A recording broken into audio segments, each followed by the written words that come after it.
temps d'une soupe, ça se présente un peu comme une terrasse de restaurant.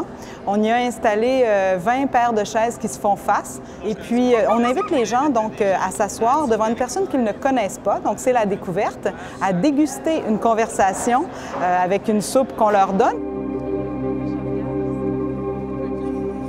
C'est vraiment spontanément, si les gens ont un peu de temps devant eux, on les convainc finalement de faire la découverte, de ne pas avoir peur de l'autre et de prendre le temps d'aller s'asseoir et d'avoir une conversation, je dirais, inusitée, qui sort des sentiers battus et qui sort de leur zone de confort. Qu'est-ce qui définit un chez-soi? Qu'est-ce qui définit qu'on se sent chez soi? Est-ce que c'est un sentiment? Est-ce que ce sont nos relations humaines? Est-ce que c'est un lieu en particulier, une culture qui fait qu'on se sent chez soi? Après combien de générations on est chez soi dans un pays? Est-ce que ça vous va comme point de départ? Alors, à partir du moment où ils acceptent ça, en fait, le tour est joué. Et puis, la plupart du temps, la chimie prend et les gens, en fait, ne peuvent plus s'arrêter de se parler.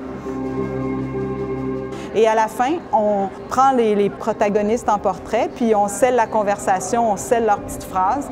Et ces portraits-là vont vraiment défiler derrière la terrasse. Et on espère en cumuler des milliers en multipliant nos sorties de Le temps d'une soupe partout dans le monde. Je trouve ça tellement beau, tellement inspirant qu'on est capable donc de démontrer finalement de l'ouverture, puis de donner du temps à quelque chose qui est en fait assez vertigineux.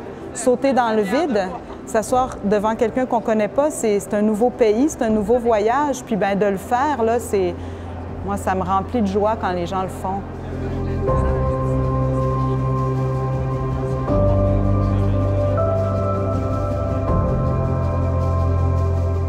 Souvent, on regarde par les nouvelles, les crises, les réfugiés, le chômage, les attentats terroristes, tout ça crée de la peur de l'étranger, de la peur de l'autre. Puis en réalité, quand on s'assoit devant cet autre-là qu'on ne connaît pas et qu'on comprend son histoire, on déconstruit bien des mythes et bien des a priori. Vraiment, pour moi, plus ça va, plus c'est un travail d'artiste qui veut trouver des moyens de mettre les gens en relation, de briser les silos et de construire de la paix, des ponts.